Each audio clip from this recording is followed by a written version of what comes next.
Hi ha persones que per motius de caire mèdic necessiten utilitzar el lavabo amb més urgència que la majoria. Aquesta situació els angoixa tant que afecta la seva qualitat de vida, deixant de fer algunes activitats per por a no trobar un lavabo quan el necessiten o que, si el troben, aquest no estigui disponible.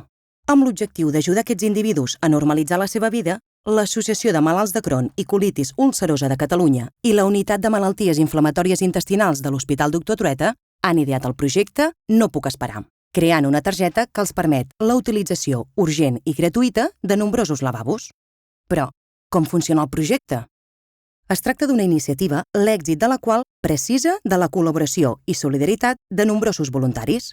L'associació emet les targetes i les fa arribar a les unitats de malalties inflamatòries intestinals o als serveis de digestiu dels hospitals que col·laboren amb el projecte.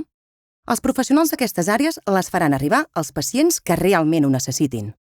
Però perquè aquestes targetes tinguin plena funcionalitat i els pacients puguin accedir als serveis, primer s'ha de parlar amb els propietaris dels lavabos.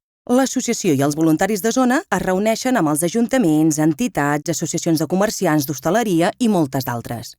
Allà, expliquen el projecte, parlen de les necessitats d'aquestes persones i demanen el seu suport a través de la cessió desinteressada dels seus lavabos per ajudar en aquest servei. Després es formalitza l'acord mitjançant un formulari, es lliuren els adhesius per la identificació d'aquests equipaments i establiments adherits, es publiquen llistes amb el seu nom i adreça i, finalment, tota aquesta informació es recull a l'aplicació i a la web de No puc esperar. Perquè volem millorar la qualitat de vida dels pacients, l'Associació de Malalts de Crohn i Colitis Ulcerosa i tots els seus col·laboradors treballem en el projecte No puc esperar.